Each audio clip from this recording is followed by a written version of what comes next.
We better get to our first guest because he's probably still got some game planning to do. So why don't you introduce and bring in our first guest of the 2024 season? Yeah, our first guest for the 2024 season on here on Upon Further Review, Doug Dinan, the head coach for the Carroll Chargers, joining us now. Coach, thanks for joining us, our first guest of this year. You've been on a couple times. Great to have you back here on the podcast this season.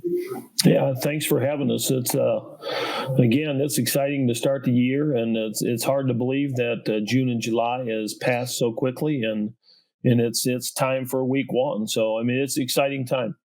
We're getting older, Doug. I think the time speeds up on us old folk because, like you said, the summer just flashed by.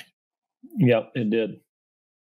Yeah, this year seemed faster as well because school started a little bit earlier, and we didn't have the fortune to have 2-a-days, and so it felt a little bit different. I mean, you hit school and you're into the season schedule already. Yeah. Well, talk about this season, Coach, this summer, I should say, leading into this season.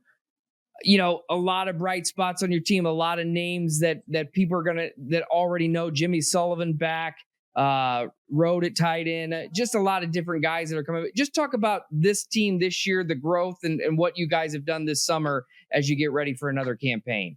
Yeah, I mean, we're very excited about this year. I mean, we've got, several returning guys on both sides of the ball. And I mean, it all becomes, it starts with leadership and our success of the season will be determined by the leadership of that senior class. And, guys like Jimmy, guys like Nate Starks, Brady Road, Caden Nabbs, just to mention a few, those guys, lead our program, they set the culture, they control the locker room. And that's what we're excited about. We're excited of the unity, the spirituality, the togetherness, the acceptance of being a student athlete, all of those things we're excited about, this senior class and them leading us into the 2024 season.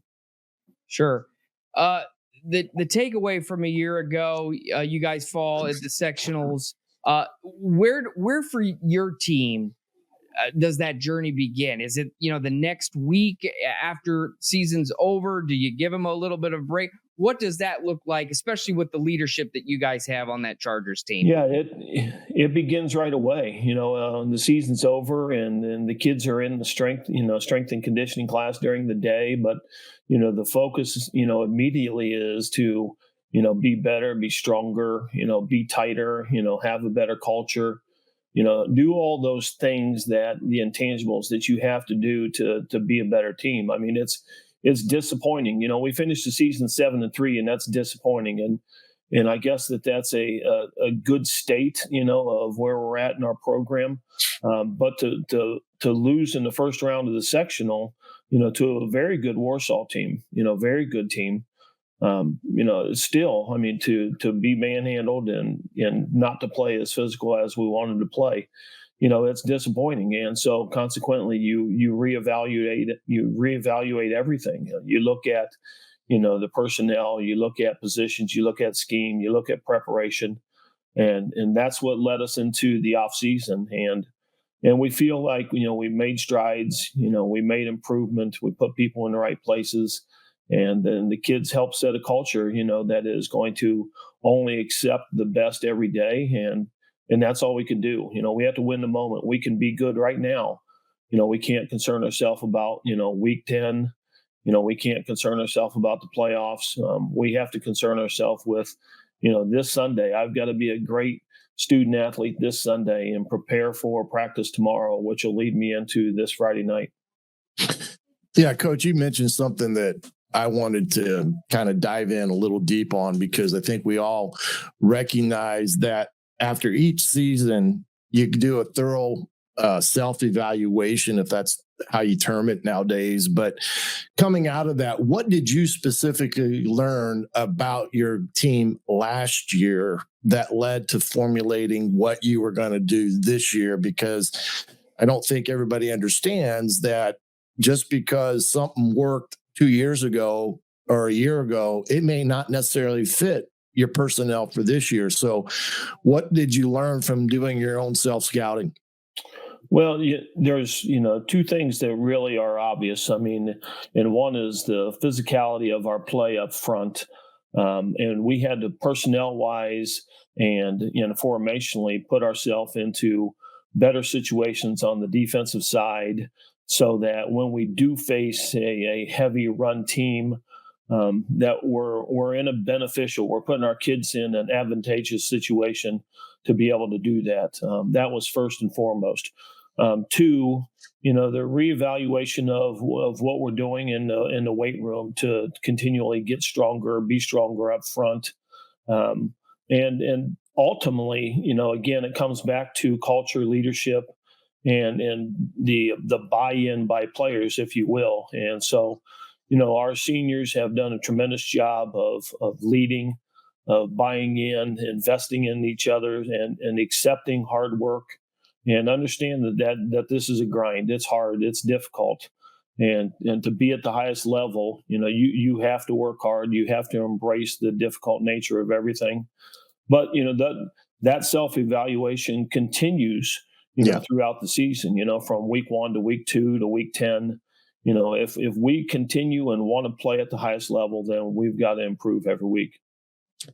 Well, every year, offensively speaking, you've had some talented teams each and every year. And I wouldn't say, again, this year's probably going to be the same. You got Jimmy leading a group of talented kids. I mean, we talked about the 20, some of the kids that are seniors this year, but you've got a young man by Van Pelt who's also got numerous offers already, and he's only going to be a junior. So tell us a little bit about your offense, and who are some of those guys that you're going to be relying upon this year.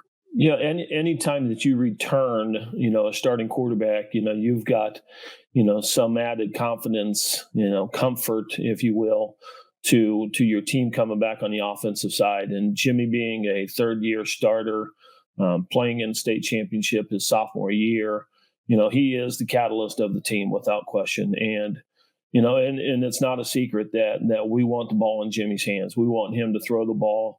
He's a talented runner at the same time, but it all begins up front. I mean, guys like Brendan Coons and Caden Nabbs and, Andrew Rudolph, Mason Ermitter, those guys, Alex Newhouser, Brady Lothamer, they have to be great up front. We have to be able to run the football. We have to be diverse. Nate Starks and Dejon Green at running back for us. They're extremely talented individuals. We've got to open holes. We've got to be diverse on the offensive side. You mentioned some of the receiver guys, a little bit earlier, Brady Road, again, committing to Western, a very, very talented tight end, continues to be better at blocking.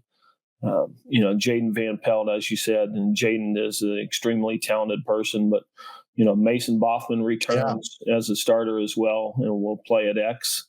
And opposite of him, is Jaden. We'll move Jaden around. I mean, he'll play in the slot. He'll play at Z. There's different things that we'll do with him. But other guys they're going to be on the field, Logan Heath and Griffin Shealy and Harrison Shealy. I mean, they're talented guys. And the objective is to get the ball into, the proper guys' hands, make good decisions, and let athletes play in space. Yeah, and you mentioned some of those guys up front as well, and brought up Mason, because Mason's been a heck of a player for you. But Caden Nabbs, he's another kid that's committed to Illinois State in this offseason. Flipping over to defense, because I think that's an area that the last couple of years you guys have really worked hard on and had some success with it. Now, defense this year, how's that side of the ball shaping up with those guys that have played a lot of football for you? Yeah, I mean, there's guys that are coming back. I mean, Evan Brubaker on the defensive line played a lot for us, and Liam Keys saw some time for us. Brody Beeks was a starter for us in nose, and so there's guys coming back on the defensive side too. Sam Freisinger, an outside linebacker, Ethan Tranquil, Eli Newhouser at inside linebackers. Some guys new in the secondary. Josh Tiller moved from corner to safety. Nate Starks will serve double time. I mean, he will play at corner as well. And Dylan Beam saw a lot of time for us at corner last year. Mm-hmm. Will Jeffries was an outside linebacker. We're playing him to our boundary safety, and so there are returning guys on the defensive side. That we've got plenty of talent, we've got plenty of physicality, we've got plenty of leadership, and it's a matter of dealing with the monotony of the daily grind and coming out with a fire every day to improve, be better, be competitive at practice, and raise the elevation or elevate the competitive greatness, within your program. Well, we get going here this week, Coach, as you mentioned earlier, and you got a tough Indianapolis camp coming in this weekend. Hamilton Southeastern under the new scheduling that went into place last year. We'll come back to that as it pertains to the Summit Athletic Conference, because I'm sure Dude has some questions centered around that. But yeah. Hamilton Southeastern is no walk in the park either. I mean, this is a ball club that has a lot of talent as well. I saw they've got 2 kids that are committed in the Big Ten as well, one of them up front. So what do you expect out of this Hamilton Southeastern team? Yeah, they're a run first team. I mean, they showed that last year, and they'll show many times a 2 tight end look. But they've got a talented quarterback that is back. Running back that has played a lot, played against us as a sophomore, too, and again, an offensive tackle that got big commits or big offers, and a tight end that's very talented. So they have plenty of guys on the offensive side, and they're going to be a physical team. Defensively, same type of thing. I mean, one of the best players that they had on their team was Mason Alexander last year, and made 2 big plays in that game to really turn the game upside down last year, and they've got guys like him surrounding him to continue to be a good program. In 2 years that we've played them, we've had tremendous games against them, and we expect this year to be the same thing. Sure. Doug Dinan joining us here upon further review. Coach, you mentioned it kind of towards off the top. A lot of different things coming into play, but the earlier start, the no more 2-a-days. I'm just curious. I mean, how does that change just overall the coaching and getting your team ready for a season? The 2-a-days are gone. You're starting school this first full week of August. Just talk about that a little bit, just how the scheduling change from the school level has kind of changed the way football teams prepare in heading into the year. Well, the dynamics of the calendar has changed greatly in the past 15 years. I mean, with the limited contact periods that we have during the school year, provides us with spring ball, 2 days a week. It's going to change to where you actually have 12 practices, a maximum of 3 days a week. So we're going to have, again, in the spring, it is, you cannot have protective equipment, but still, I mean, you think, Coach Griff, back when you were at Manchester, I mean, that was your spring ball, right? I mean, you were, right, not padded up and doing those. And so we're doing the same thing in the spring. Add that to our we call it a limited contact period in June and July, where we can only thud. We won't tackle to the ground, but, we have counted days that we're allowed to wear helmets and shoulder pads and 5-pack girdle, and you can get after it. And June and July has dramatically changed the calendar to the point to where, honestly, 2-a-days are not necessary in high school football in Indiana. You get to August 5th, as we were, your depth chart, everything better be installed. Your installation of your offense and your defense is fine tuned, and you know what you want to do based upon the personnel you have and your schedule and who you're playing. And it's a matter of then, repeating that on a daily basis and getting ready for that individual opponent each week. Sure. And of course, the new schedule with the SAC, the first 2 weeks, you guys went through it the first year. Last year, this is the second year.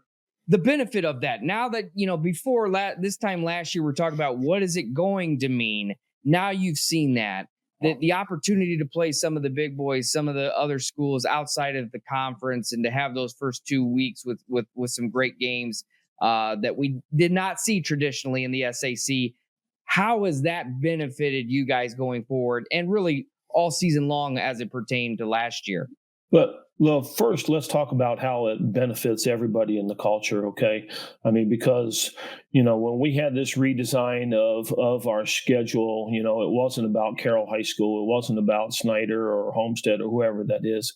The redesign was to permit first 2 weeks of the game, first 2 weeks of the schedule to you schedule who you want as to how it is most advantageous to your program. Okay, and you can pick up a program that you feel that you can beat, so that you can get wins and build culture, build programs. You can schedule guys that are out of town. You can schedule guys that are close. Our choice was to look to the Indianapolis area where the state champions traditionally come from, and look to elevate our play by elevating our opponents week 1 and week 2. And last year, we played Hamilton Southeastern and Warren Central. Close game against Hamilton Southeastern, but a win against Warren Central, against a very, very good football team that has the top senior recruit in Indiana and the top junior recruit in Indiana. And they're a very, very good football team. And week 2 this year, we play Center Grove instead. And if you want to win a state championship in Indiana, you've got to beat those schools, and you have to prepare at the level that they prepare. And so that's our mindset. If it is our desire to play at that level, then we've got to expose our kids to that type of competition. Otherwise, you get to week 13, 14, whatever that might be for a regional, semi-state, and it's culture shock. And, for us to be able to play at a state championship level as we did in 22, we've got to prepare against great, great opponents. And that is not demeaning anybody in the SAC, because Snyder wins the state championship. They're a great team, and we will, always value, our competition against them. The same can be said for Homestead. Northrop is growing. Northside has tremendous talent. Wayne, watch out for Wayne. I'm telling you what, they are going to be tough. I mean, we played a tough physical game against them last year, but adding 2 games outside, again, this year, we don't play Lures and Concordia, but in a year, Lures and Concordia will roll back onto our schedule. And we all know the success that Lures has had, and they're a very, very good football team, regardless of their size. And so that's our mindset, and I think that it's advantageous for everybody in the conference, because you schedule how it fits and suits your purpose and your needs and your wants within your program. Absolutely. Well, Coach, we appreciate you coming on tonight, taking some time out of your busy week in preparation for week 1 with Hamilton Southeastern. Appreciate you coming on the show. Best of luck on Friday. We'll be out there at the Gorsuch Athletic Complex for the night 1, and should be fun, and looking forward to another season and watching the Carroll Chargers. Absolutely. Thank you guys for everything that you do.